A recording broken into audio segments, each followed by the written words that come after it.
बच्चों, पिछले 2-3 लेसन हम लोग आत्मनिर्भरता पर चर्चा किए थे और बार बार आप लोग देख रहे हैं कि डायरी लिखो, स्वाध्यायी बनो, पढ़ते रहो। ये कहते रहते हैं। तो आज हमने सोचा चलो इसका प्रैक्टिकल रूप, इसे क्या फ़ायदा है। तो ये बातें जो हम लोग बताते रहते हैं, हम अपना अनुभव बताते हैं। हमको जब पता चला और पढ़ा कहीं किताब में कि डायरी लिखने से बहुत फ़ायदा होता है। एक कहावत है ना कि बुरा जो देखन मैं चला, बुरा न मिलिया कोई, और जो घट ढूंढा अपना, मुझसे बुरा न कोई। तो हम दूसरों की कमियों को तो खूब देखते हैं और जानते हैं और उन पर चर्चा भी करते हैं, लेकिन अपनी कमियां नहीं नज़र आती। इसके पीछे ये आता है कि अगर किसी में आप बुराई देख रही हैं, इसका मतलब उसकी पहचान है आपको। हमारे अंदर वो बुराई है, तभी तो हमने पहचाना कि वो बुरा है। अगर ये जो डायरी लिखने की बात होती है, अगर इस पर कोई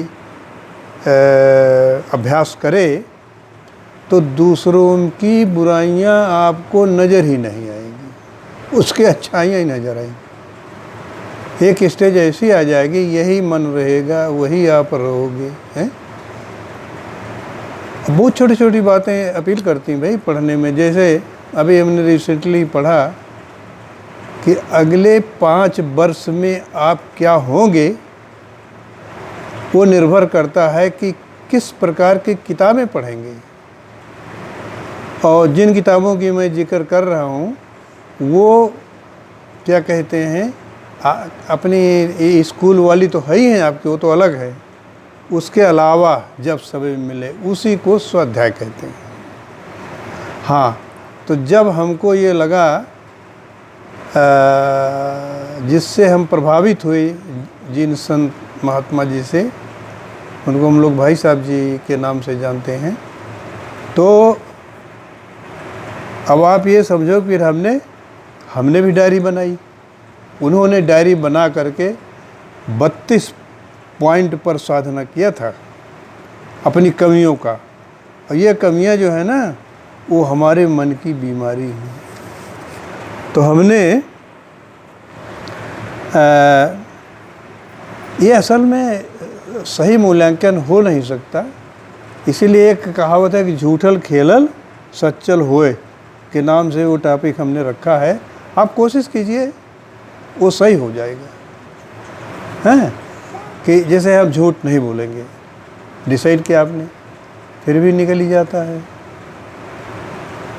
लेकिन अगले रोज़ कोशिश करेंगे। अगले रोज़ मान लीजिए हमने पीछे झूठ बोल दिया, मैं क्रॉस किया डायरी में, तो अगले रोज़ आज बिल्कुल नहीं झूठ बोलेंगे। फिर भी बोल दिया, नो प्रॉब्लम, क्रॉस कीजिए। धीरे धीरे आप देखेंगे उसमें कमी आती जाएगी। तो देखो जब हमने इसको शुरू किया तो हम पॉइंट, आपको मैं कुछ पॉइंट बताता हूँ इसमें क्या क्या लिखा। जैसे ये सरिता जी बताती हैं कि आप लोग बच्चे हो, ज़्यादा पूजा वगैरह नहीं, 5 मिनट सुबह, 5 मिनट शाम को नियमित आप अपने भगवान का ध्यान कीजिए। 5 मिनट के लिए बैठे, जैसे अभी ये इन्होंने कहा कि 5 मिनट पहले ध्यान कर लेंगे। अरे वो 2 मिनट का भी हो गया, 1 मिनट का भी हो गया, 4 मिनट का हो गया, कभी 7 मिनट का हो गया, लेकिन 5 मिनट के नाम से तो बैठ रही हो, है ना। तो पूजा प्रातः काल, ये हमने पहला पॉइंट रखा। पूजा सायंकाल का रखा। और सोने के पहले आत्मनिरीक्षण, हैं, वही जो बताया आप लोगों को कि आज क्या अच्छा काम हुआ, क्या बुरा काम हुआ, है ना। उसके बाद नज़र पर कंट्रोल, अनावश्यक इधर उधर न देखें। हम अपना रास्ता ठीक से देखते हुए चलें, और क्या करना है, जैसे कि टक्कर न लग जाए। कोशिश करें कि नज़र पर कंट्रोल रखें, फालतू चीज़ें जो ठीक नहीं है उनको न देखें। झगड़ा हो रहा है, एक बार नज़र पड़ गई, ठीक है, उसमें आप कुछ कर तो सकते नहीं, मिटा सकते हैं ज़रूर उसको, झगड़े को शांत कीजिए। और कभी कभी इस प्रक्रिया में खुद पिट जाना होता है, लेकिन बहुत लोग कोशिश करते हैं, वो कर सकते हैं। अदरवाइज़ अनाप शनाप बिना मतलब इधर उधर चारों तरफ ये देखने की ज़रूरत नहीं है। उसे नज़र कंट्रोल बोलते हैं उसको, सत्य बोलना। ज़्यादातर लोग सत्य बोलते हैं, ये जान लो। अच्छा, तो इस तरीके से हमने 24 पॉइंट लिखे अपनी डायरी में, रजिस्टर हो रहा है। और ये हम 1980 से शुरू किए थे और 2000 तक 21 साल तक किए, रोज। कितना? 21 साल तक। और उसी डायरी के आधार पर और चीज़ें जो हम तुम्हें कहते हैं कि इसको पढ़ रहे हो, जो अच्छा लगे नोट कर लो, ये कर लो, वो कर लो, वो सब करते करते देख लो 35 साल में ये 420 पेज की किताब ऐसी ऐसी बातों की बनी है ना। तो इसमें इतना मतलब बात तो छोटी है, लेकिन जो करेगा वो क्या पता भाई लेखक बनना हो, है, या अध्यात्म का विकास इतना हो कि आप अपने अनुभवों को लिख सको। तो ये किताब देखो, 35 साल लगा इसको लिखने में। और इतने अनुभव होते जाते हैं, बाद में तो आश्चर्य होता है कि किताबें कैसे लिख उठती हैं। तो ये बातें, अच्छा, हम ये अच्छे तरीके से जानते हैं। आप लोग 10 लोग आओ, 5 लोग आओ, ऐसी बातें करते रहे तो किसी एक, या हो सकता है किसी को भी नहीं ऐसी जागृति हो और वो ये काम शुरू कर दे। क्योंकि 20 साल तक रोज़ लिखना, हमें खुद ही आश्चर्य होता है कैसे हम लिखते थे, है ना। लेकिन 2 ही काम रह गए थे, या तो हम लोग हम इस टाइप के सत्संग में जाते थे जैसे आप लोग आते हो, और या तो ऑफिस का काम। 2 के अलावा तीसरा काम नहीं था हैं। तो बहुत अच्छा अवसर है, आप लोग अपने को विकसित कर रहे हो मेंटली, इंटेलेक्चुअली, ये पक्ष छूट जाता है। और क्योंकि इधर ज़्यादा ध्यान नहीं दिया जाता। एक ही अच्छाई इसमें आजकल के ज़माने में रह गई है कि घर में जो माता पिता पूजा पाठ करते हैं, खास करके माँ तो करती ही करती है, वो आपको अच्छी शिक्षा देती है। उससे तुम चाहो या न चाहो, वो अपने आप स्वभाव बन जाएगा, और वही स्वभाव आपको अध्यात्म पथ पर अग्रसर करेगा। और अध्यात्म पथ क्या है? अनुशासित जीवन, है ना। अभी देखिए 1 महीने की छुट्टी होती है तो आप अपना गर्मी का छुट्टी कैसे बिताते हैं। और आजकल देख लो, टाइम से सोना, टाइम से उठना, टाइम से नहाना, टाइम से किताब कापी रख करके स्कूल पहुंच जाना, ये तो है अनुशासन। ये मतलब प्रैक्टिस में आ रहा है। अगर ज़रा सा और ध्यान दे दो, थोड़ा सा, ये क्या कहते हैं कि भगवान को तो सब मानते हैं, लेकिन असल मानना, संतों का कहना है कि जीवन में प्राथमिकता, फर्स्ट प्रायोरिटी टू भगवान, ईश्वर, गॉड, व्हाट एवर यू से। तुझे बहुत आसान है, सुबह उठ करके उठते ही आदत बनाओ, अपने ईश्वर से प्रार्थना करो कि हे महाराज, आज का दिन अच्छा गुजरे और जो हमारे काम हैं वो कर सकें। अगर भूलने की आदत हो तो एक पर्ची पर लिस्ट बना लो कि आज क्या क्या काम करना है। मान लीजिए मम्मी ने कहा आते समय उधर से तुम हल्दी लेती या ना, अब भूल गई आप। अगर लिस्ट बनाने की आदत बना लिया तो हो समय चलते समय देख लो आज क्या लेना है घर में, ठीक है ना बेटा। तो ये ऐसे ही डायरी से, जो हम डायरियाँ लिखा करते थे, उन्हीं से देखो 35 साल के बाद इतनी मोटी किताब निकली। इसका नाम है गृहस्थ जीवन में अध्यात्म, संत यशपाल कथनामृत। ये जो महात्मा जी, भाई साहब जी हम लोगों को बताते थे, सबको भी थे, लेकिन हम इसको नोट कर लिया करते थे और उन्हीं बातों को धीरे धीरे जोड़ करके एक किताब बनाई है।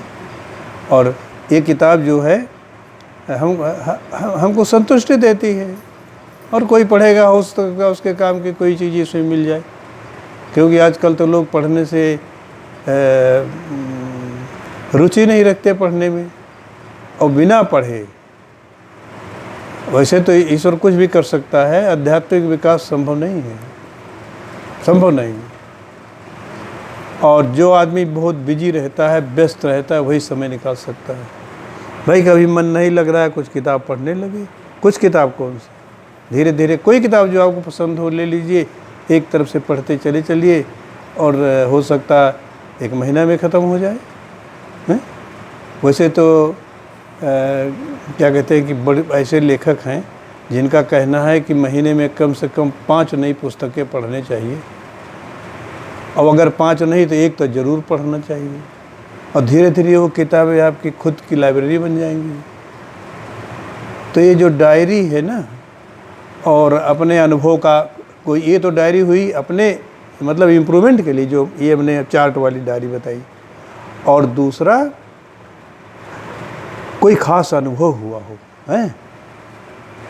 वो चमत्कार नहीं होते, वो आपको अजीबो-गरीब अनुभव होते हैं जो कि आपको गाइड करते हैं आगे बढ़ने के लिए या न बढ़ने के लिए या क्या करने के लिए।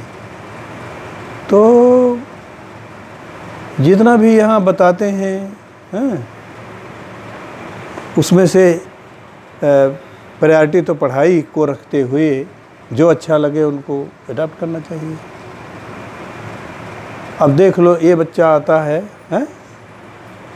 ये अभी से इसको समझ में आना है, आ जाता है, मस्त बंदा बैठा रहता है, और ज़रा सा भी मतलब ये डिस्टर्ब नहीं करता।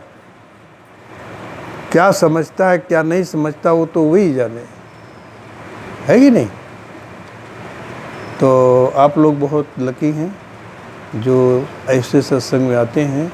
इसमें बहुत कम लोग आएंगे, बहुत कम, क्योंकि इसमें भाग्य और भाग्य की अवस्था, प्रारब्ध की, जिनके संस्कार होंगे, है ना, इस लाइन में वही लोग आते हैं। इसीलिए संख्या कम रहती है, और संख्या जितनी कम रहेगी उतनी अच्छी है, क्योंकि अभी आप लोग प्रश्न नहीं करते हो, है ना, झिझकते हो पूछने में। कोई चीज़ मान लीजिए आप इतना हमारा एक तरफा लेक्चर हो रहा है ना, हमारा भी, इनका भी, या दिनेश भाई का, तो कभी पूछ सकते हो, अंकल ये जो आप कह रहे हैं ये कैसे है, वो कैसे है। क्यूरियोसिटी पैदा होनी चाहिए आप में, है कि नहीं, तो उसका जवाब मिलेगा जो हो सकेगा। तो बड़ी अच्छी बात है। एक बेटी इसमें पिछली बार नहीं आई थी, तो बेटा ये किताब हम पिछली बार कुछ बच्चों को दिया गया था, और स्वाध्याय की बात तो बहुत हो गई। अब इसको अपने आप थोड़ा इस किताब को एक तरफ से पढ़ो और एक कॉपी बना लो, जो बात तुम्हें अच्छी लगे वो नोट कर लो बस। और बाद में जब ख़त्म हो जाएगी तो बताना कि इसमें कि एक वो कौन सी ऐसी बात थी जो आपको अच्छी लगी। जो अच्छी लगी उसको तो करोगे ही ना। वो नहीं आई थी ना, आप नहीं आई थी। अच्छा, उनका नाम आदिति है। अच्छा अच्छा, ये अब अनन्या, आदिति किसका नाम है? हाँ, वो ले गई थी। तो चलो अनन्या, हम कंफ्यूज करके, कोई बात नहीं, मैं नाम नोट कर ले रहा हूँ। और इसको ये आपके स्वाध्याय के, और आपके माताजी, पिताजी या भाई कोई भी पढ़ना चाहेंगे पढ़ सकते हैं।